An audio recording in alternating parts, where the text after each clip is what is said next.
Suatu pagi, seorang bayi berusia 18 bulan muncul sambil memegang sepucuk surat, dan apa yang tertulis di surat itu menghancurkan semua yang diyakini ayahnya tentang wanita yang merawat putranya. Tetaplah di sini, karena apa yang akan kamu dengar ini akan menghancurkan hatimu dengan cara yang tidak pernah kamu duga. Dan pada akhirnya, aku berjanji, kamu akan mengerti bahwa cinta yang paling kuat di dunia tidak selalu lahir dari darah. Ada cerita yang seharusnya tidak ada. Cerita yang begitu penuh dengan rasa sakit, rahasia, dan cinta yang salah tempat, sehingga membuat seseorang bertanya-tanya, bagaimana ada orang yang bisa selamat dari semua itu. Ini adalah salah satu cerita tersebut, dan dimulai dengan seorang pria yang memiliki segalanya, namun tidak memiliki apa-apa. Arya Wiguna berusia 34 tahun. Dia tinggal di sebuah penthouse di jantung Jakarta. Dia menjalankan perusahaan keamanan siber yang bernilai jutaan. Dia memiliki mobil-mobil yang kebanyakan orang hanya lihat di majalah, dan apartemen di 3 negara berbeda. Dari luar, dia adalah gambaran kesuksesan.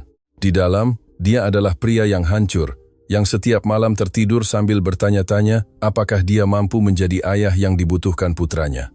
Karena Arya memiliki seorang putra, namanya Bayu, dan Bayu berusia 18 bulan ketika semua ini dimulai. Ibu Bayu, Kirana, meninggal 3 bulan setelah melahirkan.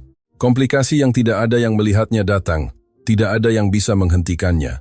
Dalam semalam Arya berubah dari suami dan ayah menjadi hanya seorang ayah, sendirian, dengan bayi baru lahir yang menangis di malam hari dan kehampaan di dadanya yang tak berujung. Pengasuh-pengasuh pertama adalah bencana. Yang pertama bertahan 2 minggu dan pergi sambil mengatakan bahwa Arya terlalu sering absen, dan dia tidak dipekerjakan untuk menjadi ibu dan ayah pada saat yang bersamaan. Yang kedua, menghilang membawa perhiasan milik Kirana, barang-barang yang tak ternilai harganya. Yang ketiga sempurna di atas kertas, tetapi Bayu menangis setiap kali dia mendekat, seolah bayi itu tahu sesuatu yang tidak Arya tahu. Saat itulah asistennya, Dewi, meneleponnya suatu sore. Arya, saya punya kenalan yang sedang mencari pekerjaan, namanya Sofia. Dia punya pengalaman sebagai perawat anak. Dia punya referensi yang sempurna, dan menurut yang saya dengar, dia punya cara khusus dengan anak-anak kecil. Arya menerima wawancara itu tanpa banyak harapan. Dia sudah mengalami terlalu banyak kegagalan untuk merasa antusias. Sofia Permata berusia 26 tahun. Dia berasal dari Bandung, meskipun sudah lama tinggal di ibu kota. Dia datang ke wawancara dengan rambut hitamnya diikat sanggul sederhana, pakaian bersih tapi tidak mencolok, dan tatapan tenang yang sulit Arya definisikan saat itu. Tetapi kemudian, dia akan menggambarkannya sebagai seseorang yang telah melihat terlalu banyak rasa sakit dan belajar untuk hidup dengannya. Dia tidak berusaha membuatnya terkesan, tidak melebih-lebihkan pengalamannya, menjawab setiap pertanyaan dengan kejujuran langsung. Dan ketika Bayu, yang berada di kursi bayinya di dekat sana, tiba-tiba menangis, Sofia menatapnya dengan kelembutan yang begitu alami, begitu tanpa usaha, sehingga Arya merasakan sesuatu yang sudah lama tidak dia rasakan, kelegaan. Dia merekrutnya sore itu juga, dan sejak hari pertama, semuanya berubah. Bayu tidak lagi banyak menangis di malam hari, mulai lebih banyak tersenyum dan berkembang lebih baik. Sofia menyanyikan lagu pengantar tidur dengan suara lembut yang seolah mengisi setiap sudut apartemen dengan sesuatu yang sudah lama hilang. Dia menyiapkan bubur organik, menjaga kamar bayi tetap bersih, dan meninggalkan catatan kecil untuk Arya tentang hari Bayu. Catatan sederhana, tetapi bagi Arya itu lebih berarti dari yang ingin dia akui. Seiring waktu, Sofia menjadi lebih dari sekadar pengasuh. Dia adalah penenang yang konstan dalam kehidupan Arya yang kacau. Pada hari-hari Arya pulang terlambat, kelelahan dari rapat yang tak kunjung usai, dia menemukan rumah dalam keadaan rapi, Bayu sudah tidur, dan seringkali sepiring makanan hangat menunggunya di dapur. Dia tidak pernah meminta apa-apa, tidak pernah mengeluh, hanya melakukan pekerjaannya dengan dedikasi yang terkadang membuatnya tidak bisa berkata-kata. Namun Arya mulai memperhatikan hal-hal kecil pada awalnya, bahwa terkadang Sofia terlihat melamun ketika dia pikir tidak ada yang melihatnya, bahwa dia tidak pernah berbicara tentang keluarganya atau masa lalunya di Bandung, bahwa pada hari liburnya dia hampir tidak pernah keluar, seolah apartemen itu adalah seluruh dunianya, seolah dia ada hanya untuk berada di dekat Bayu. Ada sesuatu dalam dirinya, sebuah cerita yang belum terungkap yang Arya rasakan, tetapi tidak pernah berani dia tanyakan. Malam yang mengubah segalanya adalah Selasa di bulan Oktober, peringatan kematian Kirana. Arya telah mencoba untuk tetap di kantor, tetapi tidak bisa. Dia pulang lebih awal dari biasanya, tanpa pemberitahuan, dan diam-diam menuju kamar Bayu. Sofia tidak mendengarnya masuk. Dia duduk di kursi goyang dengan bayi yang tertidur di lengannya dan menangis dalam diam dengan pipi basah, membelai rambut ikal gelap Bayu. Seolah bayi itu adalah hal paling suci di dunia. Arya terpaku di ambang pintu, tidak tahu apakah harus mundur atau mengumumkan kehadirannya. Tetapi, sesuatu dalam adegan itu, sesuatu dalam kerentanan mutlak wanita yang selalu tampak begitu tenang itu, menyentuhnya di tempat yang sudah lama tidak dia rasakan. "Sofia," bisiknya. Dia terkejut. Dengan cepat menghapus air matanya. Dia menatapnya dengan tatapan seseorang yang baru saja tertangkap sedang menjadi manusia. "Pak Arya, saya tidak mendengar Anda datang. Saya hanya..." "Bayu sulit tidur dan..." "Kamu tidak perlu menjelaskan," katanya sambil masuk ke kamar. Keheningan yang panjang dan aneh menyelimuti mereka. "Ini adalah peringatan kematian istri saya hari ini," kata Arya. Dia tidak tahu mengapa dia mengatakannya. Dia hanya mengatakannya. Sofia menatapnya. "Saya tahu. Saya melihatnya di kalender. Saya turut berduka cita." Ada sesuatu dalam jawaban itu. Bukan rasa kasihan, melainkan pemahaman yang nyata. Pemahaman dari seseorang yang tahu bagaimana rasanya kehilangan seseorang dan hidup dengan kekosongan itu setiap hari. Malam itu, setelah menidurkan Bayu, mereka berbicara.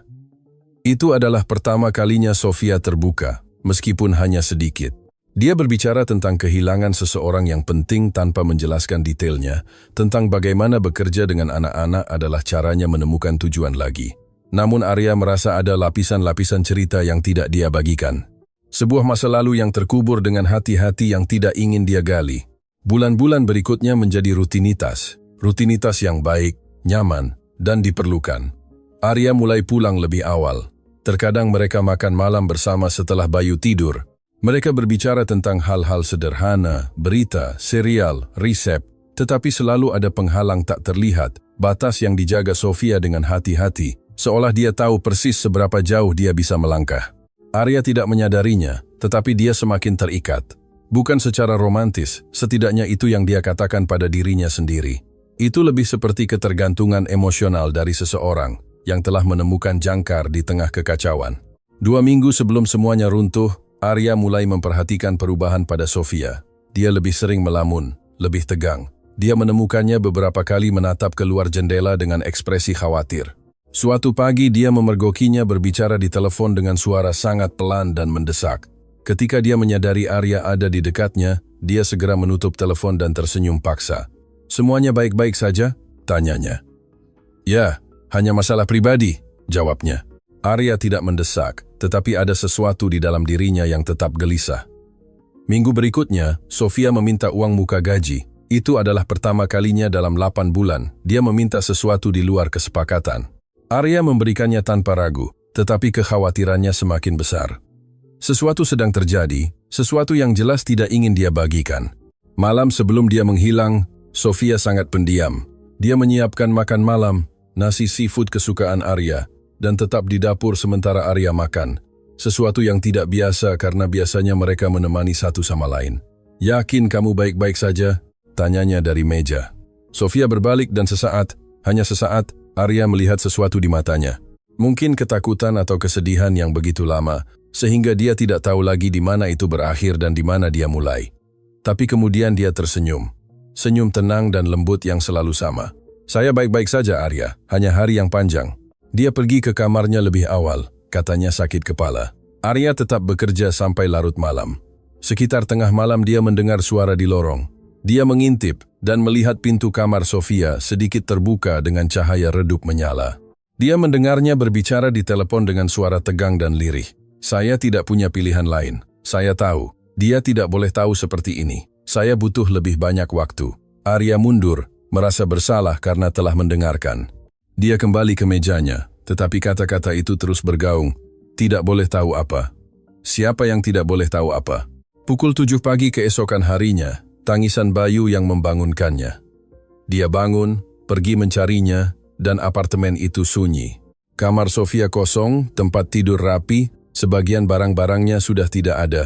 Dan kemudian Bayu merangkak ke arahnya dengan selembar kertas yang kusut dan basah di tangannya, menggumamkan suara yang belum berupa kata-kata. Arya mengambil kertas itu. Tangannya gemetar saat dia membaca. Pak Arya, saya minta maaf karena pergi seperti ini. Ada hal-hal yang perlu Anda ketahui tentang saya dan tentang Bayu kecil. Carilah di lemari ruang cuci. Sofia. Kertas itu jatuh ke lantai. Arya menatap putranya, mata besar dan polos itu menatapnya tanpa mengerti apa-apa. Apa yang bisa Sofia ketahui tentang Bayu yang tidak dia ketahui? Apa? Rahasia apa yang hidup di dalam rumahnya sendiri selama 8 bulan?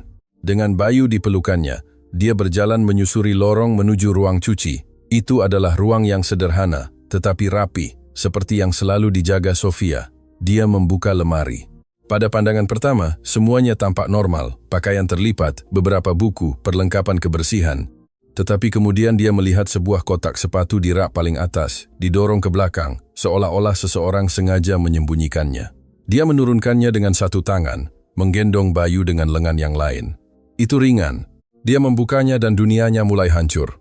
Di dalamnya ada foto-foto, puluhan foto, semuanya Bayu. Bayu tidur, makan, tertawa, menangis. Itu bukan foto-foto biasa yang bisa diambil pengasuh manapun. Ada sesuatu yang lebih intim di dalamnya. Sesuatu yang terlalu mirip dengan obsesi. Di bawah foto-foto itu ada dokumen. Arya meletakkan Bayu di lantai, dikelilingi bantal, dan mulai memeriksa kertas-kertas itu.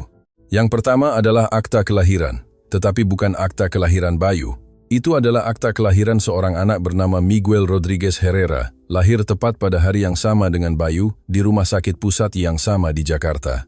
Tenggorokannya tercekat, dia terus membalik halaman. Ada catatan medis, laporan rumah sakit, semuanya terkait dengan Miguel itu. Dan kemudian dia menemukan sebuah foto usang Sofia, terlihat jauh lebih muda, hamil, dengan senyum lebar dan berseri di wajahnya. Di baliknya, ada tanggal, beberapa bulan sebelum kelahiran Bayu. Potongan-potongan itu mulai menyatu di benak Arya, membentuk teka-teki yang mengganggu. Sofia pernah hamil. Sofia pernah punya bayi. Bayi yang lahir di hari yang sama di rumah sakit yang sama dengan Bayu. Tapi mengapa dia memiliki semua foto Bayu itu? Dan di mana Miguel itu? Dengan tangan gemetar, dia terus mencari. Dia menemukan sebuah buku harian. Halaman-halamannya menguning, beberapa bernoda, oleh apa yang tampak seperti air mata kering. Tulisannya adalah tulisan Sofia, tidak salah lagi. Arya tahu dia tidak seharusnya membacanya, bahwa itu adalah pelanggaran, tetapi kebutuhan untuk memahami lebih besar daripada keraguan apapun. Entry pertama hampir 2 tahun yang lalu.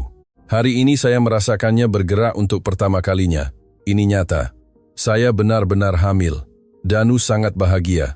Dia sudah memilih nama Miguel seperti kakeknya. Saya tidak pernah berpikir saya bisa sebahagia ini setelah semua yang saya lalui. Mungkin ini adalah kesempatan kedua saya. Arya dengan cepat membalik halaman. Entry-entry awal ceria, penuh harapan dan cinta. Sofia menulis tentang mendekorasi kamar bayi, tentang merasakan tendangannya, tentang rencana yang dia dan Danu miliki untuk masa depan. Tetapi kemudian, beberapa minggu sebelum perkiraan tanggal lahir, nada itu berubah drastis. Danu menghilang. Sudah 3 hari dia tidak pulang, tidak mengangkat telepon. Saya pergi ke tempat kerjanya, dan mereka bilang dia mengundurkan diri seminggu yang lalu, dan dia tidak mengatakan apa-apa kepada saya. Saya hamil 8 bulan, dan dia tiba-tiba menghilang. Apa yang saya lakukan salah? Mengapa dia meninggalkan saya? Entry-entry berikutnya mendokumentasikan kejatuhan bebas. Sofia menulis tentang mencari Danu, tentang menemukan utang besar yang dia kumpulkan dari judi, tentang pria-pria berbahaya yang muncul di apartemennya mencarinya. Dan kemudian datang entry yang membuat perut Arya mual. Saya mulai melahirkan pagi ini. Saya sendirian, tanpa keluarga, tanpa teman, tanpa Danu. Saya naik taksi ke rumah sakit pusat karena itu yang terdekat. Saya takut, sangat takut. Entry berikutnya beberapa hari kemudian. Tulisannya hampir tidak terbaca, seolah ditulis oleh seseorang yang nyaris tidak bisa memegang pulpen. Bayiku pergi. Mereka bilang ada komplikasi. Dia lahir. Saya menggendongnya beberapa menit. Saya mendengar tangisannya yang lemah, dan kemudian dia berhenti bernapas. Sindrom gangguan pernapasan, kata mereka. Tidak ada yang bisa mereka lakukan. Miguel hidup 23 menit. 23 menit dari seluruh hidup yang saya rencanakan, impikan, cintai. Bagaimana saya melanjutkan setelah ini? Bagaimana saya bernapas ketika anak saya tidak bisa bernapas lagi? Air mata Arya jatuh membasahi halaman-halaman buku harian itu. Dia terus membaca. Entry-entry berikutnya mendokumentasikan spiral gelap Sofia. Dia tidak bisa bangun, menolak makanan. Dokter meresepkan antidepresan, merekomendasikan terapi, tetapi tidak ada yang bisa menembus selimut keputusasaan yang menyelimutinya. Dan kemudian, 3 minggu setelah kematian Miguel, sebuah entry yang membuat Arya terengah-engah. Hari ini saya pergi ke pemakaman tempat bayi saya dimakamkan, tetapi saya tersesat dalam perjalanan pulang. Entah bagaimana saya berakhir di rumah sakit pusat lagi. Saya pergi ke bangsal bayi baru lahir, tahu bahwa saya tidak boleh. Saya melihat melalui kaca ke semua bayi yang sehat itu, dan merasakan campuran kerinduan dan kecemburuan yang begitu kuat hingga membuat saya takut. Dan kemudian saya melihatnya. Seorang bayi dengan wajah malaikat, rambut gelapnya mulai tumbuh, mata yang seolah menatap saya langsung, meskipun ada kaca di antaranya. Labelnya bertuliskan, Bayu Wiguna, dan sesuatu di dalam diri saya hancur atau pulih, saya tidak tahu. Saya berdiri di sana berjam-jam hanya melihat. Seorang perawat akhirnya datang bertanya apakah saya baik-baik saja. Saya berbohong dan mengatakan saya sedang menunggu seseorang. Tetapi, kenyataannya, saya tidak bisa berhenti menatap bayi itu. Usianya sama dengan usia Miguel seharusnya. Dia lahir di hari yang sama di rumah sakit yang sama. Arya harus meletakkan buku harian itu sejenak. Tangannya gemetar begitu hebat hingga nyaris tidak bisa memegangnya. Dia menatap Bayu yang bermain gembira dengan balok kayu tanpa sedikit pun tahu apa yang terjadi di sekitarnya. Dia kembali ke buku harian, tidak bisa berhenti. Saya kembali ke rumah sakit beberapa hari berikutnya. Selalu pada jam yang sama. Saya belajar rutinitasnya. Saya belajar tentang bayi itu. Bayu Wiguna, putra Arya dan Kirana Wiguna. Ibunya meninggal tak lama setelah melahirkan. Ayahnya, seorang pengusaha, berkunjung sesekali, tetapi jelas dia bingung, kewalahan. Saya tidak tahu mengapa saya terus kembali. Mungkin karena melihat Bayu seperti melihat apa yang Miguel bisa jadi. Mungkin karena ada koneksi yang tidak bisa dijelaskan yang saya rasakan dengan bayi itu. Atau mungkin saya hanya kehilangan akal. Arya harus berhenti sejenak, bernapas, mencerna. Sofia telah mengamati Bayu di rumah sakit. Dia telah mempelajari rutinitasnya. Dia telah kembali hari demi hari. Dia terus membaca. Hari ini, terjadi sesuatu yang mengubah segalanya. Saya berada di tempat biasa saya di ruang tunggu dekat bayi baru lahir, ketika saya mendengar percakapan antara dua perawat. Mereka mengomentari bayi Wiguna, betapa menyedihkan situasinya, tentang bagaimana sang ayah sangat membutuhkan seseorang yang bisa dipercaya untuk merawat anak itu. Salah satu dari mereka menyebutkan bahwa dia mengenal seseorang yang mencari pekerjaan sebagai pengasuh, dan tiba-tiba sebuah ide gila, mustahil, terbentuk di benak saya. Bagaimana jika saya bisa merawatnya? Bagaimana jika saya bisa dekat dengan bayi yang lahir ketika bayi saya meninggal? Apakah itu salah? Apakah itu gila? Tapi semakin saya memikirkannya, semakin masuk akal. Saya seorang perawat anak. Saya punya kualifikasi, referensi, dan yang terpenting, kehampaan besar di dalam diri saya yang terus tumbuh. Mungkin merawat Bayu bisa mengisinya. Mungkin itu akan memberi saya tujuan lagi. Arya merasa mual. Sofia tidak menemukan pekerjaan itu secara kebetulan.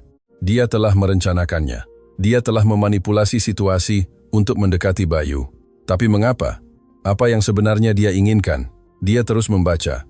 Entry-entry berikutnya mendokumentasikan bagaimana Sofia menghubungi Dewi, bagaimana dia melamar pekerjaan itu, bagaimana dia dengan hati-hati menyembunyikan setiap penyebutan anaknya sendiri yang telah meninggal. Dia menulis tentang wawancara dengan Arya, tentang betapa bingungnya dia, tentang betapa dia sangat membutuhkan bantuan, dan kemudian entry pertama setelah mulai bekerja. Hari pertama merawat Bayu. Ketika saya menggendongnya untuk pertama kalinya, ada sesuatu di dalam diri saya yang secara bersamaan hancur dan pulih. Rasanya seperti Miguel ada di sini, tetapi berbeda. Ini Bayu, tetapi juga kesempatan kedua yang tidak pernah saya duga akan saya dapatkan. Saya tahu ini tidak sehat. Saya tahu saya mencampur adukkan rasa sakit dan kehilangan saya. Tetapi ketika Bayu tersenyum kepada saya, ketika dia berhenti menangis mendengar suara saya, ketika dia meringkuk di dada saya untuk pertama kalinya sejak saya kehilangan Miguel, saya tidak ingin mati. Arya harus menutup matanya. Situasinya jauh lebih rumit dari yang dia bayangkan.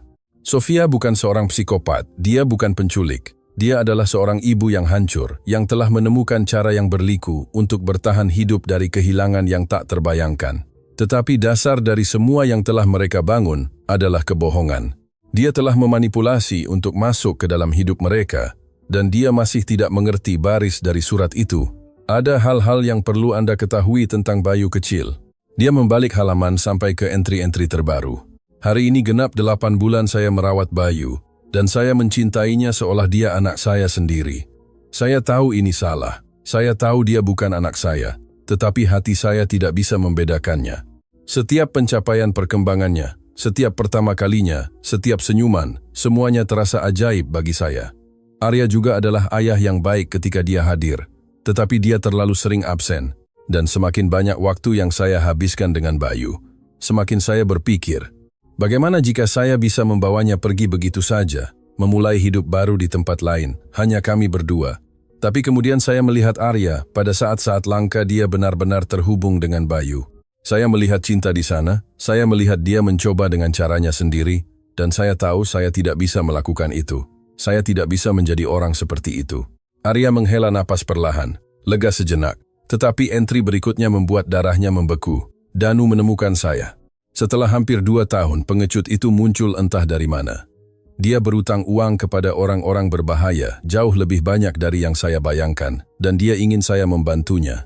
Dia mengancam akan membongkar situasi saya, seperti yang dia sebut, jika saya tidak mendapatkan uang untuknya. Dia bilang dia menyelidiki, bahwa dia tahu saya bekerja untuk keluarga kaya, bahwa dia tahu saya bisa mendapatkan apa yang dia butuhkan. Ketika saya mengatakan kepadanya bahwa saya tidak memiliki akses ke jumlah sebesar itu, dia menyarankan sesuatu yang mengerikan. Agar saya menggunakan posisi saya di sini untuk mendapatkan uang dari Arya. Mencuri, memanipulasi, apapun. Dia bilang jika saya tidak melakukannya, dia akan menceritakan segalanya kepada Arya tentang obsesi saya terhadap bayi itu, tentang bagaimana saya memata-matai Bayu di rumah sakit, tentang bagaimana saya memanipulasi jalan saya ke posisi ini.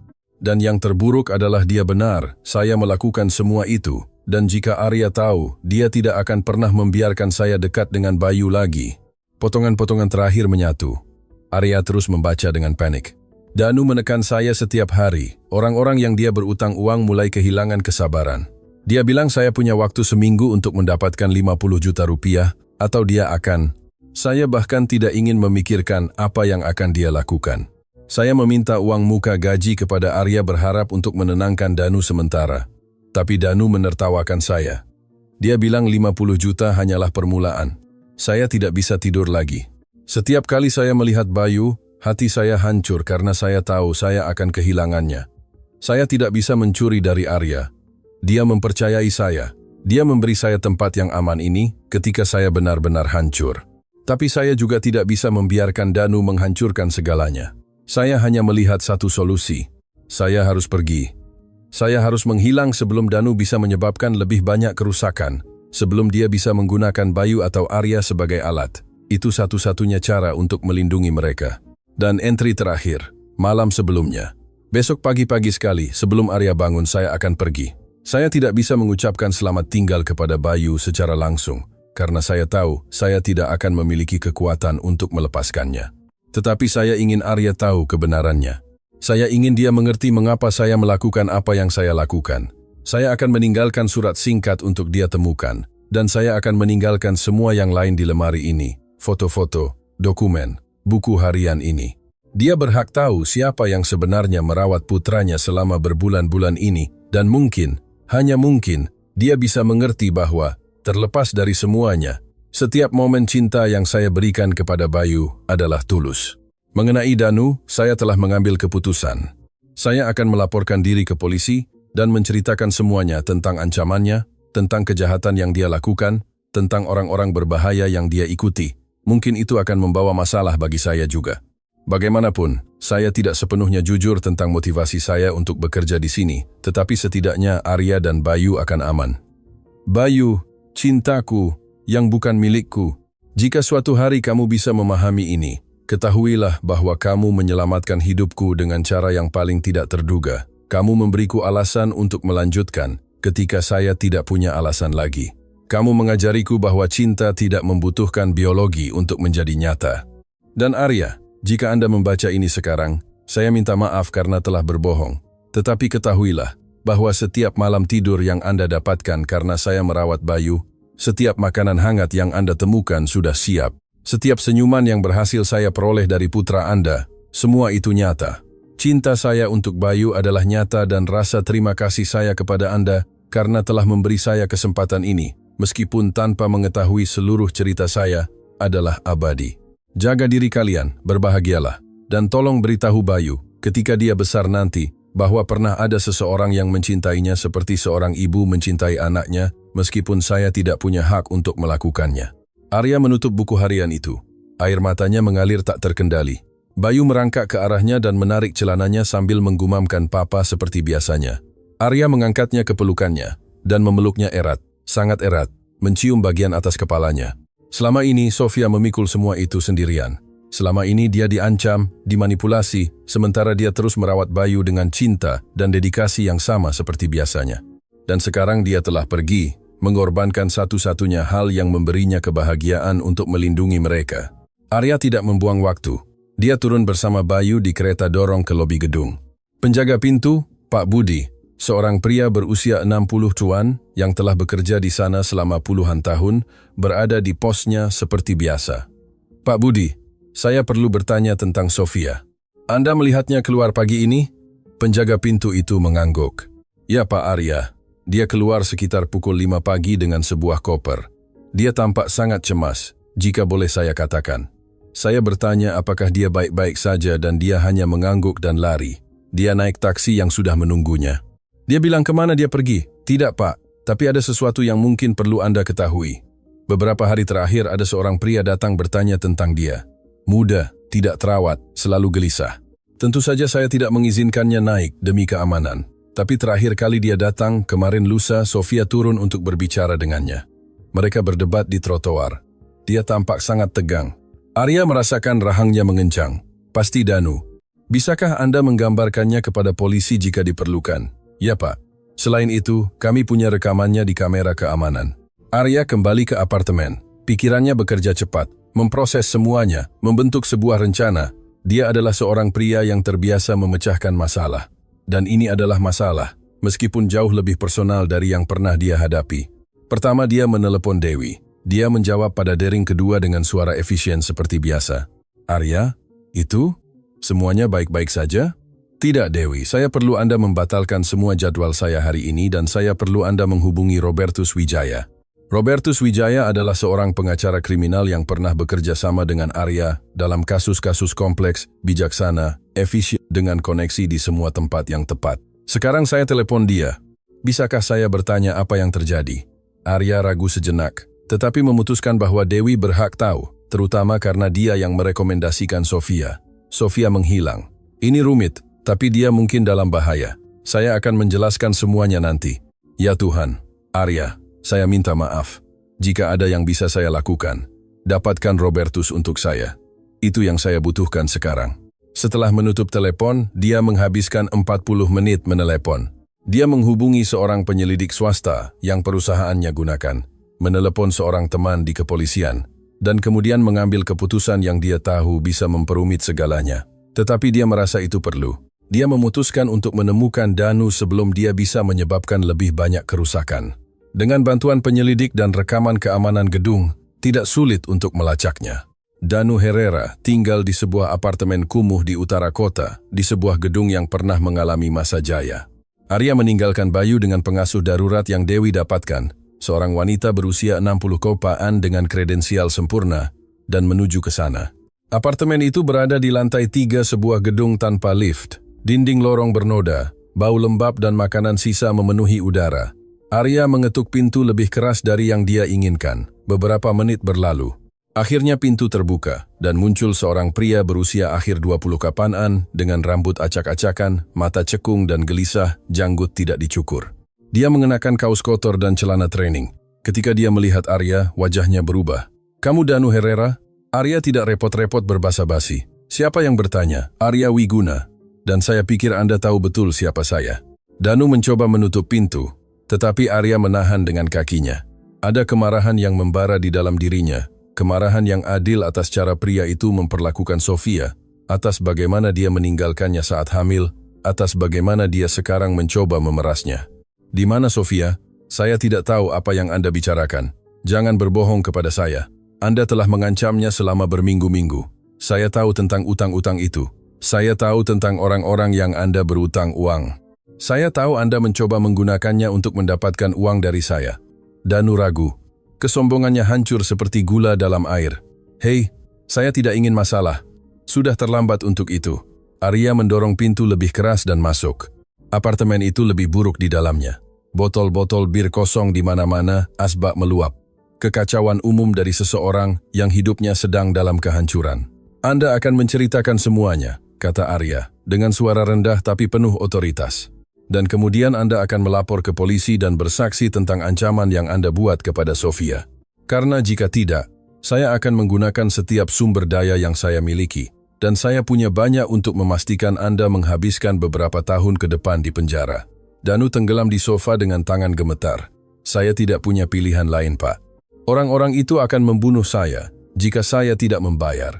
Mereka sudah mematahkan jari saya. Dia mengangkat tangan kirinya, menunjukkan jari kelingking yang bengkok pada sudut yang aneh. Anda punya pilihan, jawab Arya dengan dingin. Anda punya pilihan untuk tidak meninggalkan wanita hamil.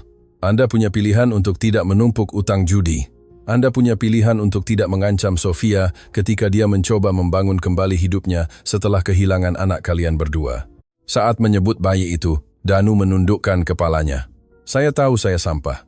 Tapi ketika saya tahu bayi itu punya masalah, ketika saya melihat Sofia di rumah sakit begitu hancur, saya pergi begitu saja karena itulah yang saya lakukan.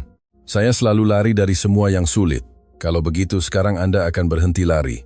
Arya mengeluarkan teleponnya. Robertus Wijaya tiba dalam waktu kurang dari 1 jam. Bersamanya datang seorang kontak dari kepolisian, Detektif Ardi, yang setuju untuk mendengarkan kasus itu. Danu, di bawah bimbingan Robertus, menceritakan semuanya. Utang-utangnya dimulai dari kecil. Taruhan balap, lalu poker online, lalu taruhan olahraga ilegal. Ketika dia tidak bisa membayar, para rentenir menawarkan lebih banyak kredit dengan bunga selangit, sebuah spiral menurun yang cepat. Orang-orang yang dia berutang dikenal polisi, sebuah organisasi pinjaman ilegal yang beroperasi di kota. Detektif Ardi sangat tertarik ketika Danu menyebutkan nama dan tempat tertentu. Kami telah berusaha menangkap kelompok itu selama berbulan-bulan, kata Detektif Ardi. Jika Anda bersaksi, itu bisa sangat berharga. Arya menyela. Sebagai imbalan atas kesaksiannya, saya ingin jaminan bahwa Sofia tidak akan dituntut atas apapun. Dia adalah korban. Sofia tidak melakukan hal ilegal, kata Robertus. Dia memiliki kualifikasi nyata, referensi asli. Fakta bahwa dia memiliki motivasi pribadi bukanlah kejahatan. Mengamati bayi melalui kaca bangsal bayi baru lahir di rumah sakit umum juga bukan kejahatan. Perilaku yang mengkhawatirkan dari sudut pandang psikologis, ya, tetapi tidak ilegal. Dan mengingat trauma yang dia alami, setiap profesional kesehatan mental akan bersaksi bahwa itu adalah mekanisme coping, meskipun tidak sehat. Arya merasakan beban terangkat dari pundaknya. Sofia tidak dalam masalah hukum, tetapi pertanyaan tetap ada, di mana dia sekarang?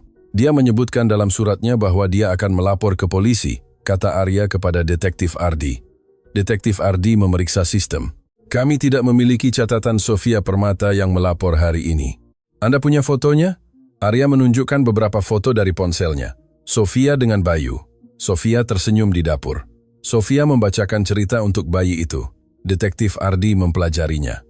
Saya akan menempatkan peringatan. Jika dia muncul di kantor polisi manapun, kami akan diberitahu. Tapi, Pak Arya, jika dia mengatakan akan melapor dan belum melakukannya, mungkin ada alasan lain. Maksud Anda apa? Mungkin dia berubah pikiran. Atau, Detektif Ardi ragu. Mungkin ada yang menghalanginya datang. Darah Arya membeku. Anda pikir para rentenir menemukannya? Itu adalah kemungkinan yang tidak bisa kita abaikan. Beberapa jam berikutnya adalah kabut aktivitas yang panik. Arya memobilisasi semua sumber daya yang dia miliki. Penyelidik swasta berhasil melacak taksi yang dinaiki Sofia pagi itu. Taksi itu membawanya ke terminal bus, stasiun utama kota. Menggunakan kontak dan kamera keamanan, mereka menemukan bahwa Sofia telah membeli tiket ke Bandung, kota asalnya. Bus berangkat pukul 7 pagi, tetapi kemudian kamera menunjukkan sesuatu yang membuat perut Arya melilit. Dua pria mendekati Sofia saat dia menunggu di area keberangkatan. Sebuah diskusi singkat tetapi intens. Dan kemudian Sofia pergi bersama mereka, jelas di luar kehendaknya. Meskipun berusaha tidak menarik perhatian, berjalan kaku, mata menunduk, para pria di setiap sisinya seperti tembok. Mereka membawanya pergi, kata Arya sambil menonton rekaman untuk ketiga kalinya. Bajingan-bajingan itu membawanya pergi. Detektif Ardi sudah memobilisasi sumber daya. Dengan informasi yang diberikan Danu, mereka memiliki gambaran tentang di mana organisasi itu beroperasi. Serangkaian gudang terbengkalai di dekat daerah pelabuhan Cirebon, sekitar 400 km dari kota. Kami akan mengatur operasi, kata Detektif Ardi. Tapi itu akan memakan waktu beberapa jam untuk dikoordinasikan. Kita tidak punya beberapa jam, jawab Arya. Kita tidak tahu apa yang bisa mereka lakukan padanya. Sementara itu, Pak Arya, saya mengerti kekhawatiran Anda, tetapi Anda tidak bisa terlibat langsung. Itu sangat berbahaya. Tapi Arya sudah keluar. Dia punya alamatnya. Dia punya mobil cepat. Dan dia punya tekad yang sudah lama tidak dia rasakan. Mungkin sejak dia memutuskan untuk membangun perusahaannya dari nol. Mungkin sejak dia memutuskan bahwa dia akan menjadi ayah yang Bayu butuhkan, meskipun dia tidak tahu caranya. Tidak ada yang akan menghentikannya. Robertus menyusulnya di tempat parkir. Arya, jangan bodoh. Anda punya anak yang harus dipikirkan. Tepat sekali, jawab Arya. Anak saya membutuhkan Sofia. Saya melihat cara dia bersama Bayu, cara Bayu bersamanya. Dan yang lebih penting dari itu, Sofia perlu tahu bahwa ada seseorang yang cukup peduli untuk berjuang untuknya. Dia masuk ke mobil, sebuah sedan hitam yang menderu dan melesat melalui jalan-jalan kota menuju jalan tol. Lalu lintas padat seperti biasa. Tetapi Arya melaju di lajur dengan presisi. Jantungnya berdegup kencang setiap kilometer. Pikirannya tidak berhenti. Sofia bukanlah wanita yang dia kira, tetapi dalam beberapa hal dia jauh lebih banyak. Dia adalah seseorang yang telah menderita kehilangan yang tak terbayangkan dan telah menemukan kekuatan untuk melanjutkan dengan satu-satunya cara yang dia tahu. Dia adalah seseorang yang mencintai Bayu begitu dalam sehingga dia bersedia melepaskannya untuk melindunginya. Dia tidak sempurna. Dia telah berbohong, dia telah memanipulasi situasi. Tetapi tindakannya setelah itu adalah tindakan cinta murni dan pengorbanan. Dan pada saat itu, mengemudi 140 km jam di jalan tol, Arya menyadari sesuatu yang mengejutkannya sendiri.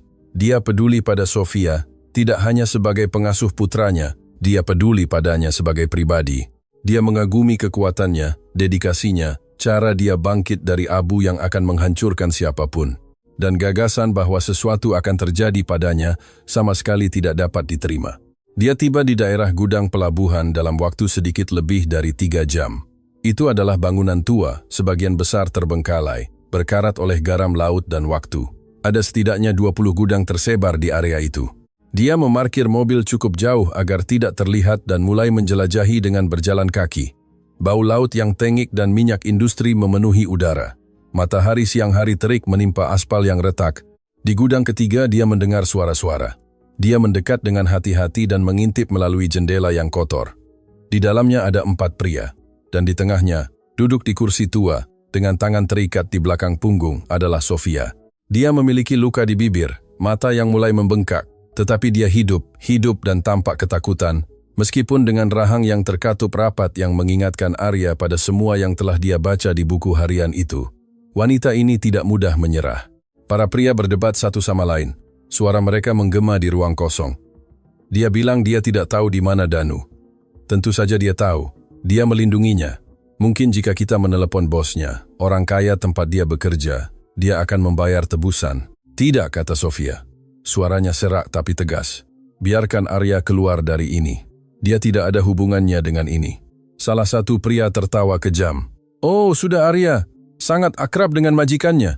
Saya yakin Anda tahu persis bagaimana cara mendapatkan uang darinya. Saya bilang saya tidak tahu di mana Danu. Saya belum berbicara dengannya selama bertahun-tahun, kecuali ancaman baru-baru ini. Arya butuh rencana. Dia sendirian melawan 4 pria yang mungkin bersenjata. Dia tidak bisa begitu saja menunggu polisi datang. Siapa tahu apa yang bisa mereka lakukan pada Sofia selama waktu itu. Dia memutuskan untuk menggunakan satu-satunya keunggulan yang dia miliki. Uangnya, pengaruhnya, kemampuannya untuk membuat tawaran yang bagi para pria itu lebih menarik daripada pilihan lain. Dia masuk melalui gerbang utama gudang, sengaja menunjukkan kehadirannya dengan tangan terlihat, menunjukkan bahwa dia tidak bersenjata. Saya mencari Sofia Permata. Dia mengumumkan dengan suara tegas, membiarkan gema mengisi ruang. Keempat pria itu segera berbalik dengan senjata mengarah padanya. Sofia membuka matanya lebar-lebar. Arya, jangan. Suaranya terdengar putus asa. Pergi dari sini. Dia mengabaikannya. Dia tetap menatap pria yang tampaknya menjadi pemimpin. Seorang pria kekar berusia sekitar 40 tahun dengan bekas luka yang melintasi pipi kanannya. Siapa kamu sebenarnya? Tanya pemimpin itu. Arya Wiguna, orang kaya yang kalian bicarakan. Dan saya di sini untuk membuat kesepakatan. Pemimpin itu menyipitkan mata. Kesepakatan macam apa? Danu Herrera sudah bekerja sama dengan polisi saat ini. Dia bersaksi melawan kalian. Polisi tahu tentang organisasi ini. Tahu tentang pinjaman ilegal. Dan sedang dalam perjalanan sekarang. Ada pertukaran pandangan cepat antara para pria. Arya melanjutkan tanpa memberi mereka waktu untuk bereaksi. Tapi ada cara untuk keluar dari situasi ini dengan sesuatu di kantong daripada hukuman penjara. Saya akan membayar utang Danu sepenuhnya. Transfer bank segera. Kalian bebaskan Sofia dan menghilang sebelum polisi tiba. Semua menang. Berapa banyak yang dia berutang? Tanya pemimpin itu dengan pistol masih mengarah, tetapi dengan keyakinan yang kurang di matanya. Danu mengatakan kepada saya itu 50 juta rupiah.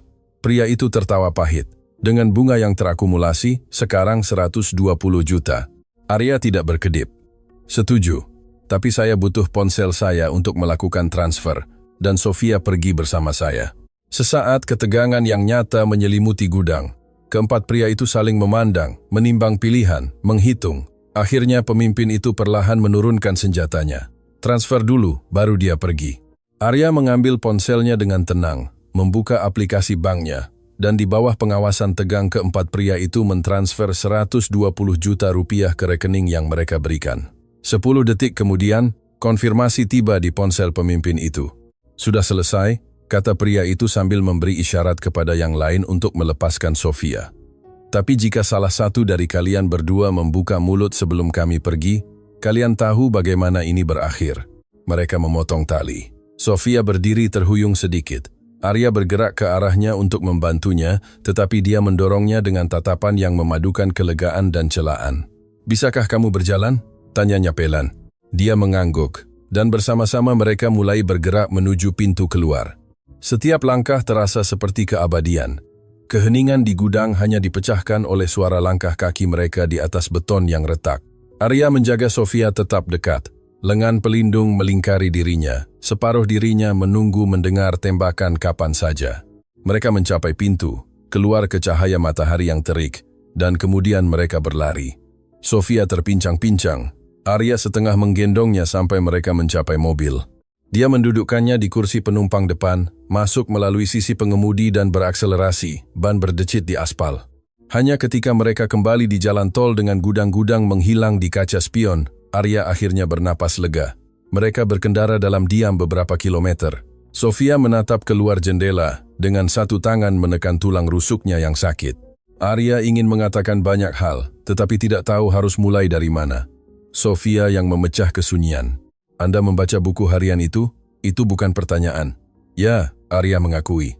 Anda seharusnya tidak datang, katanya dengan suara tercekik. Anda seharusnya tidak mempertaruhkan hidup Anda. Anda punya anak. Tepat sekali. Dan anak saya membutuhkan Anda. Dia tertawa getir. Air mata mulai jatuh. Bayu tidak membutuhkan pembohong. Dia tidak membutuhkan seseorang yang memanipulasi jalan masuk ke hidup kalian karena alasan egois. Arya keluar dari jalan tol dan berhenti di sebuah tempat pandang kosong yang menghadap ke lembah yang luas di bawah langit siang hari. Dia mematikan mesin dan berbalik untuk menatapnya. Anda benar, katanya. Anda memanipulasi situasi, berbohong tentang motivasi Anda. Tapi Sofia, dalam 8 bulan ini setiap tindakan Anda adalah cinta yang tulus. Saya melihat cara Anda merawat Bayu. Itu bukan kebohongan atau manipulasi. Itu adalah cinta murni dan nyata. Tapi itu dimulai dengan salah. Dia bersikeras. Air mata mengalir deras. Saya memata-matai bayi Anda di rumah sakit.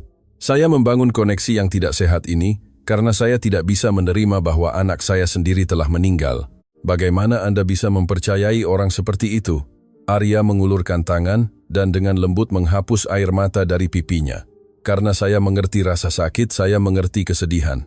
Ketika Kirana meninggal, saya tidak tahu bagaimana melanjutkan. Ada hari-hari ketika saya menatap Bayu dan hanya melihat pengingat akan apa yang telah saya hilangkan. Sangat mengerikan memikir seperti itu tentang anak saya sendiri, tetapi itu adalah kebenaran. Dan kemudian Anda datang. Dia berhenti sejenak, mencari kata-kata yang tepat. Anda datang. Dan tiba-tiba Bayu bukan hanya pengingat akan kehilangan, dia adalah kegembiraan, dia adalah tawa, dia adalah kemajuan dan pertumbuhan. Karena Anda memberikannya, Anda mencintainya ketika saya terlalu tersesat dalam kesedihan saya sendiri untuk mencintainya sebagaimana mestinya. Sofia terisak sambil menutupi wajahnya dengan tangan. Tapi saya tidak punya hak. Ya, Anda punya, kata Arya dengan tegas. Bayu membutuhkan cinta dan Anda memberikannya. Asal-usul cinta itu mungkin rumit, tetapi cinta itu sendiri nyata, itu nyata. Mereka duduk di sana lama. Sofia menangis sementara Arya hanya hadir, tanpa tergesa-gesa, tanpa mencoba memperbaiki apapun dengan kata-kata, hanya hadir. Akhirnya dia cukup tenang untuk berbicara. Saya pikir saya membaik, katanya pelan. Saya pikir merawat Bayu menyembuhkan saya. Tapi ketika Danu muncul, ketika semuanya terancam runtuh, saya menyadari bahwa saya hanya menggunakan Bayu sebagai perban di atas luka yang tidak pernah sembuh dengan baik. Itu tidak adil baginya, tidak adil bagi Anda. Mungkin tidak, kata Arya, tetapi hidup jarang adil. Dan Sofia, Anda tidak hanya menggunakan Bayu, Anda merawatnya dengan tulus, Anda mencintainya. Itu penting. Dia menatapnya, matanya bengkak dan merah. Tetapi ada sesuatu yang berbeda di dalamnya, sesuatu yang mungkin sudah berbulan-bulan tidak terlihat. Dan sekarang apa yang terjadi sekarang? Arya berpikir dengan hati-hati sebelum menjawab. Sekarang Anda membutuhkan bantuan profesional, terapi, pendampingan psikologis, ruang aman untuk memproses kehilangan Miguel, seperti yang seharusnya diproses sejak awal. Dan saya akan memastikan Anda mendapatkannya. Saya tidak bisa menerima apapun lagi dari Anda, protesnya. Saya sudah terlalu banyak merugikan. Ini bukan amal. Ini adalah hal minimal yang bisa saya lakukan untuk seseorang yang merawat anak saya ketika dia paling membutuhkannya. Dan Sofia, ketika Anda siap, ketika Anda sudah menyelesaikan masalah Anda, jika Anda masih ingin menjadi bagian dari hidup Bayu, saya ingin Anda tahu bahwa pintu terbuka. Dia menatapnya lekat-lekat. Tidak percaya. Anda masih akan membiarkan saya mendekatinya? Bayu menyayangi Anda, kata Arya. Dia mencari Anda ketika dia bangun. Dia tersenyum ketika mendengar suara Anda. Dia menemukan surat itu karena dia mencari Anda. Saya tidak bisa begitu saja mengeluarkan Anda dari hidupnya tanpa penjelasan. Tapi, saya juga tidak bisa membiarkan Anda terus dalam keadaan seperti ini. Jadi, rawat diri Anda dulu. Sembuhkan diri Anda sungguh-sungguh kali ini. Dan kemudian, kita bicara tentang masa depan. Sofia kembali menangis, tetapi kali ini ada sesuatu yang berbeda dalam air matanya. Kelegaan, rasa syukur, harapan. Arya menariknya ke pelukan canggung di atas konsol mobil, dan dia memeluknya erat seolah dia tenggelam. Terima kasih, bisiknya di antara isak tangis. Terima kasih karena tidak membenci saya. Terima kasih karena mengerti. Anda tidak perlu berterima kasih apapun, jawabnya. Hanya berjanji kepada saya bahwa Anda akan mencari bantuan. Berjanji kepada saya bahwa Anda akan sembuh sungguh-sungguh kali ini. Saya janji. 2 minggu kemudian, Sofia tinggal di sebuah klinik kesehatan mental khusus trauma duka yang terletak di pegunungan di kawasan Jawa Barat. Itu adalah tempat yang tenang, dikelilingi oleh pohon pinus dan udara segar, dirancang khusus untuk membantu orang memproses kehilangan yang mendalam, jauh dari kebisingan, jauh dari tekanan, dekat dengan dirinya sendiri untuk pertama kalinya dalam waktu yang lama. Arya mengunjunginya seminggu sekali. Dia selalu membawa foto dan video Bayu. Sofia menangis pada kunjungan pertama, melihat betapa bayi itu telah tumbuh hanya dalam 2 minggu. Tetapi terapisnya, Dr. Rahmat, menjelaskan bahwa koneksi itu penting selama dikelola dengan benar. Sofia melakukan pekerjaan yang sangat baik, kata Dr. Rahmat selama salah satu kunjungan. Dia akhirnya membiarkan dirinya memproses kematian Miguel, sesuatu yang dia hindari untuk dilakukan dengan benar pada waktunya. Itu menyakitkan, tetapi perlulah. Arya juga membawa Bayu untuk mengunjunginya sekali di bawah pengawasan. Reuni itu adalah sesuatu yang tidak akan pernah Arya lupakan. Bayu segera mengenalinya, mengulurkan tangan kecilnya ke arahnya sambil menggumamkan dengan riang, seolah hari-hari perpisahan itu hanya sekejap mata. Sofia menggendongnya, menutup mata, dan hanya merasakan beratnya, kehangatannya. Air mata mengalir di wajahnya. Tetapi itu bukan lagi air mata pelarian, itu adalah air mata seseorang yang mulai sembuh sungguh-sungguh. Halo cintaku, bisiknya sambil mencium keningnya. Kamu sudah besar sekali, pengasuh barumu merawatmu dengan baik. Bayu hanya tertawa dan menarik rambutnya seperti biasa. Arya untuk sementara waktu telah mempekerjakan Bu Siti, wanita berusia 60 tahun yang sudah bersama Bayu pada hari penyelamatan. Dia kompeten, penuh kasih sayang, dapat diandalkan dalam segala hal, tetapi baik Arya maupun Bayu tahu bahwa itu hanya sementara. Sementara itu, Danu menepati janjinya. Dia bersaksi melawan organisasi pinjaman ilegal yang menyebabkan beberapa penangkapan. Sebagai imbalannya, dia menerima hukuman yang dikurangi dan masuk program rehabilitasi untuk kecanduan judi. Arya tidak bersimpati padanya, tetapi berharap pria itu akhirnya bertanggung jawab atas tindakannya, atas Sofia, atas anak yang telah mereka berdua kehilangan, dan Danu memilih untuk tidak menangis bersamanya. Arya juga berubah, mengurangi jam kerjanya, lebih banyak mendelegasikan, fokus untuk hadir bagi Bayu dengan cara yang sebelumnya tidak dia tahu caranya. Dia menemukan bahwa menjadi ayah bukan hanya menyediakan secara ekonomi, itu adalah hadir secara emosional, itu adalah duduk di lantai bermain mobil-mobilan, meskipun ada rapat yang belum selesai. Itu adalah membaca cerita yang sama 5 kali berturut-turut karena anak itu memintanya. Itu adalah belajar bahwa kehadiran lebih berharga daripada mainan apapun. Masih ada hari-hari sulit, hari-hari ketika kehilangan Kirana terasa sakit dengan keganasan yang mengejutkannya. Tetapi dia belajar menavigasi menjadi orang tua tunggal dengan lebih percaya diri, dengan lebih damai. 6 bulan kemudian, sore bulan Juni itu sejuk ketika Sofia membunyikan bel apartemen Arya. Dia telah keluar dari klinik sebulan sebelumnya, tetapi melanjutkan terapi mingguan.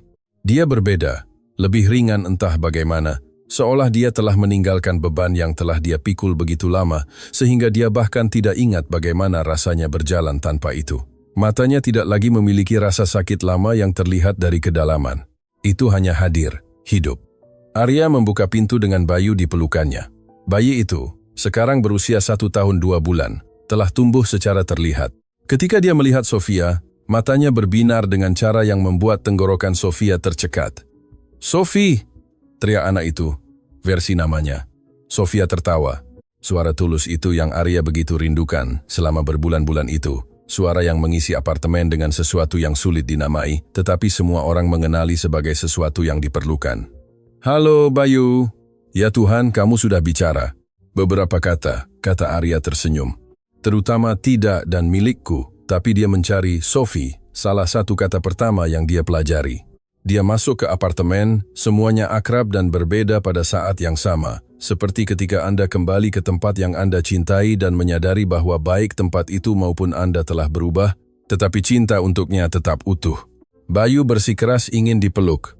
Sofia memeluknya sambil menutup mata, merasakan beratnya, kehangatannya, kehidupan kecil yang, tanpa diminta, telah memberikan segalanya kepadanya ketika dia tidak punya apa-apa lagi. "Saya merindukanmu setiap hari," akunya. "Dia juga," jawab Arya. "Tapi saya tahu Anda membutuhkan waktu itu." Mereka duduk di ruang tamu. Bayu bermain di lantai di antara mereka dengan mainannya. Ada kemudahan antara Arya dan Sofia sekarang yang sebelumnya tidak ada. Kejujuran yang tidak pernah mereka miliki, seolah dengan menghilangkan semua rahasia mereka. Juga telah menghilangkan beban yang tidak perlu, dan yang tersisa adalah sesuatu yang lebih sederhana, tetapi lebih kokoh. "Dr. Rahmat bilang saya siap," kata Sofia. "Siap untuk kembali ke rutinitas, siap untuk mempertimbangkan bekerja lagi. Tapi Arya akan sangat mengerti jika Anda lebih suka saya tidak kembali setelah semua yang terjadi. Sebenarnya," katanya, "saya menunggu Anda kembali. Bu Siti memang luar biasa, tapi dia bukan Anda. Dan Bayu membutuhkan Anda. Meskipun kali ini akan berbeda dengan terapi berkelanjutan, percakapan rutin tentang bagaimana perasaan Anda, dan di atas segalanya kejujuran penuh, tanpa rahasia, tanpa kebohongan, tanpa menyembunyikan ketika keadaan menjadi sulit." Sofia mengangguk perlahan. "Saya bisa melakukannya. Saya ingin melakukannya. Dan ada hal lain," kata Arya. Dia ragu sejenak seolah mencari kata-kata yang tepat. "Saya ingin Anda mempertimbangkan untuk tidak hanya menjadi pengasuh." Dia menatapnya bingung. "Maksud Anda?" "Maksud saya, Anda penting dalam hidup Bayu. Anda adalah keluarga Sofia. Bukan dalam arti tradisional, bukan melalui darah atau dokumen, melainkan melalui cinta dan pilihan. Jadi jika Anda mau, saya ingin Anda menjadi wali baptis resminya, seseorang yang akan selalu memiliki tempat dalam hidupnya, terlepas dari apakah Anda bekerja dengan kami atau tidak. Air mata memenuhi mata Sofia. "Arya, saya tidak tahu harus berkata apa." "Katakan ya," jawabnya sambil tersenyum. "Bayu sudah memilih Anda. Saya hanya meresmikannya." Dia menatap anak yang bermain di lantai, begitu polos, begitu dicintai, tidak tahu apa-apa tentang semua yang telah terjadi. Hanya tahu bahwa ketika Sofia ada di dekatnya, dunia adalah tempat yang lebih baik. Kemudian dia menatap Arya, pria yang memiliki semua alasan di dunia untuk membencinya. Dan sebaliknya dia memilih untuk mengerti, dia memilih untuk memaafkan, dia memilih untuk melihat melampaui kesalahan-kesalahan sampai pada orang yang melakukannya. "Ya," bisiknya, "saya terima. Itu suatu kehormatan." Bayu memilih momen itu untuk merangkak ke arah Sofia dan menawarkannya salah satu balok kayunya dengan ekspresi paling serius di dunia, seolah itu adalah hadiah paling berharga yang pernah dia berikan dalam hidupnya yang singkat. "Sofi, main," kata anak itu. Dia tertawa melalui air matanya dan menerima balok itu. "Ya sayang, kita akan bermain." Arya mengamati mereka dan untuk pertama kalinya dalam waktu yang lama dia merasa bahwa keluarganya, meskipun tidak konvensional, telah lengkap. Bukan seperti yang dia bayangkan ketika Kirana masih hidup, bukan dengan kesempurnaan dongeng, melainkan dengan cara yang nyata, jujur, dibangun di atas luka yang sembuh, dan kesempatan kedua. Dan itu, dia menemukan, jauh lebih berharga daripada versi sempurna yang bisa dia bayangkan. Setahun kemudian, ulang tahun kedua Bayu dirayakan di apartemen dengan dekorasi sederhana namun ceria. Hanya ada sedikit tamu. Dewi dan keluarganya, Bu Siti, Robertus si pengacara, beberapa kolega Arya yang seiring waktu menjadi teman sejati, dan Sofia, tentu saja, yang tidak hanya hadir, tetapi juga membuat kue coklat berbentuk mobil, karena Bayu terobsesi dengan mobil sejak Arya mendudukkannya di kap mobilnya agar dia bisa melihatnya dari dekat. Sofia mengenakan gaun kuning sederhana, rambut terurai bebas untuk sekali ini, dan ada kelegaan dalam dirinya yang terlihat dari seberang ruangan, tidak dibuat-buat, tidak dipaksakan, nyata. Saat semua orang menyanyikan selamat ulang tahun, Bayu di kursi makannya dengan tangan mungilnya mencoba meraih lilin. Arya mendapati dirinya memperhatikan Sofia. Dia tertawa, membantu anak itu meniup lilin. Matanya berbinar dengan kegembiraan yang tulus yang beberapa bulan sebelumnya tidak akan dia yakini mungkin ada dalam dirinya. Kemudian, setelah para tamu pergi dan Bayu tidur dengan perut kenyang kue, Arya dan Sofia membersihkan kekacauan pesta bersama. Itu adalah ritual hening dan nyaman yang telah mereka kembangkan selama berbulan-bulan. "Itu adalah hari yang indah," kata Sofia sambil menyimpan piring-piring. "Ya," Arya setuju, dan kemudian, karena kejujuran adalah dasar dari segalanya sekarang, dia menambahkan, "Sofia, boleh saya bertanya sesuatu?" "Tentu. Apakah Anda masih memikirkan Miguel? Apakah masih sakit?" Dia berhenti, mempertimbangkan pertanyaan itu dengan keseriusan yang pantas. "Ya, saya memikirkannya, dan ya, masih sakit, tetapi sekarang berbeda. Itu adalah rasa sakit yang saya kenali, yang saya hormati, tetapi yang tidak lagi menghabiskan saya. Saya belajar bahwa saya bisa mencintai Bayu tanpa itu berarti melupakan Miguel. Saya bisa bersyukur atas kesempatan kedua yang kalian berikan kepada saya tanpa merasa bersalah karena bahagia." Arya mengangguk perlahan. "Saya mengerti. Seperti itulah yang saya rasakan dengan Kirana. Rasa sakit itu tidak pernah sepenuhnya hilang, tetapi Anda belajar untuk hidup bersamanya." Mereka selesai membersihkan dalam keheningan yang nyaman. Ketika Sofia bersiap untuk pergi ke kamarnya, Arya memanggilnya. "Sofia." "Ya." "Terima kasih sudah kembali, sudah tetap tinggal, sudah menjadi bagian dari hidup kami." Dia tersenyum. Senyuman yang Arya telah belajar membacanya sebagai bahasanya sendiri, yang tidak memiliki apapun untuk disembunyikan di baliknya, dan karena itu sangat kuat. Tidak ada tempat lain yang lebih saya sukai. 3 tahun kemudian, Bayu berusia 5 tahun. Seorang anak energik dengan rambut ikal gelap yang bersikeras untuk berantakan sendiri, tidak peduli seberapa banyak mereka mencoba merapikannya. Dia sudah di taman kanak-kanak dan senang menceritakan kepada Sofia dan Arya semua yang terjadi di sekolah, dengan detail yang terkadang melebihi energi orang dewasa manapun untuk mengikutinya. Sofia masih tinggal di apartemen, masih merawat Bayu, tetapi hubungan itu telah berkembang menjadi sesuatu yang tidak ada satupun dari mereka yang tahu persis bagaimana mendefinisikannya dan mungkin juga tidak membutuhkan definisi. Dia bukan hanya karyawan, dia bukan persis keluarga dalam arti yang tertulis di dokumen. Itu adalah sesuatu yang lebih jujur dari semua itu, sesuatu yang telah mereka bangun bersama, batu demi batu, di atas dasar kebenaran dan cinta yang mereka pilih untuk berikan satu sama lain. Dia memiliki terapisnya sendiri, teman-temannya sendiri, hidupnya sendiri di luar apartemen, tetapi dia memilih untuk menghabiskan sebagian besar waktunya dengan Arya dan Bayu.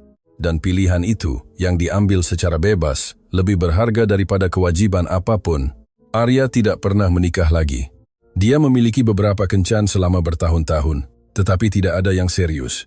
Dia merasa lengkap seperti apa adanya. Dan dia, Bayu, dan Sofia, sebuah keluarga yang tidak tradisional, tetapi miliknya. Suatu sore Sabtu, ketiganya berada di taman. Bayu memanjat perosotan dengan konsentrasi mutlak seorang anak, yakin bahwa dia melakukan hal terpenting di dunia. Arya dan Sofia duduk di bangku mengawasinya. "Pernahkah Anda berpikir untuk memiliki anak sendiri?" tanya Arya tiba-tiba. Sofia menatapnya, terkejut dengan pertanyaan itu. Kemudian dia mempertimbangkannya dengan jujur. "Terkadang. Tapi saya takut sesuatu akan terjadi. Takut menghidupkan kembali rasa sakit itu. Anda akan menjadi ibu yang luar biasa," kata Arya. "Anda sudah menjadi ibu." Dalam beberapa hal, dia tersenyum dengan campuran kesedihan dan rasa syukur. "Terima kasih, tapi saya damai dengan apa yang saya miliki. Bayu memberi saya lebih dari yang bisa saya harapkan. Dia menyelamatkan saya dengan cara yang tidak akan pernah dia pahami sepenuhnya. Dia tahu Anda mencintainya," kata Arya. "Dan itulah yang penting." Pada saat itu, Bayu berlari ke arah mereka dengan terengah-engah dan mata berbinar kegirangan. "Sofi, Ayah, ayo lihat istana pasir yang kubuat." Keduanya berdiri, membiarkan anak itu menarik tangan mereka menuju ciptaannya di kotak pasir. Itu lebih mirip tumpukan pasir daripada istana, tetapi Bayu memandangnya seolah itu adalah keluarga kudus. "Itu indah sekali, sayang," kata Sofia sambil berjongkok di sampingnya. "Aku membuatnya untuk ayah dan untukmu," Bayu mengumumkan dengan kesungguhan mutlak, "karena kalian adalah keluargaku." Arya dan Sofia saling memandang. Pemahaman diam yang telah mereka kembangkan selama bertahun-tahun, komunikasi yang tidak membutuhkan kata-kata, karena kata-kata tidak lagi cukup untuk menampungnya. "Ya, kami adalah keluarga yang tidak konvensional, lahir dari tragedi dan kesempatan kedua dan rahasia dan pengampunan dan cinta, yang tidak meminta izin untuk tumbuh di tempat ia tumbuh, tetapi nyata, kokoh, dibangun di atas apa yang tersisa setelah semua yang palsu runtuh. Dan saat matahari mulai terbenam, mewarnai langit dengan warna oranye dan merah muda di atas taman, ketiganya berjalan pulang bersama.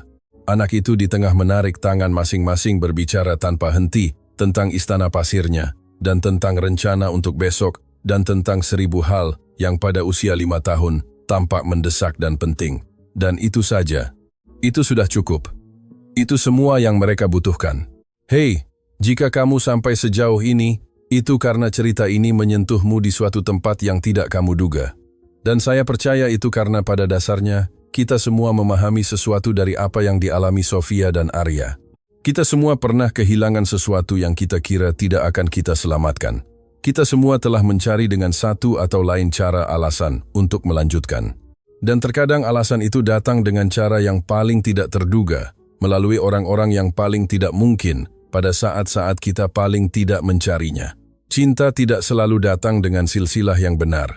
Itu tidak selalu datang tanpa bekas luka, tanpa kesalahan, tanpa sejarah. Terkadang itu datang rusak, dan satu-satunya hal yang dapat Anda lakukan adalah memutuskan apakah Anda memiliki keberanian untuk menahannya. Jika cerita ini menggerakkan sesuatu di dalam dirimu, jika itu membuatmu memikirkan seseorang yang kamu cintai atau seseorang yang kamu kehilangan, atau hanya betapa berharganya kesempatan kedua, tinggalkan di komentar kata keluarga, hanya kata itu. Karena itulah kita semua yang ada di sini, suka jika cerita ini sampai ke tempat yang seharusnya. Berlangganan agar tidak ketinggalan cerita berikutnya. Karena saya berjanji setiap cerita akan memberimu sesuatu. Dan bagikan ini dengan seseorang yang perlu mendengar hari ini bahwa kesempatan kedua itu ada dan bahwa cinta, ketika itu nyata, akan menemukan jalannya. Sampai cerita berikutnya.